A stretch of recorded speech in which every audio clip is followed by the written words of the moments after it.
taong prangkisa, pero ang nangyari, isang taong extension ng pansamantalang pagbiyahe o isang taong provisional authority na naman.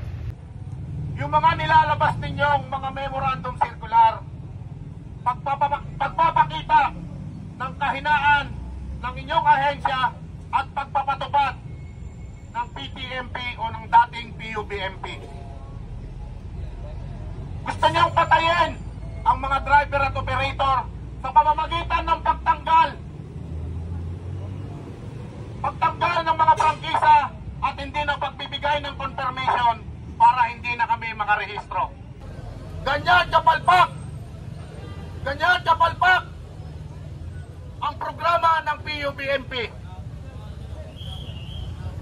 Hindi kami susuko sa alam naming tamang pakikipaglaban. Chairman Guadis, lumabas ka dyan. Alam ko, nakikita mo kami.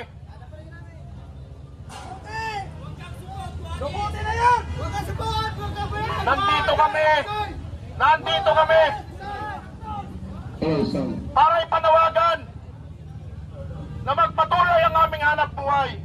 Hindi magpatuloy ang korupsyon sa inyong ahensya. Dapat!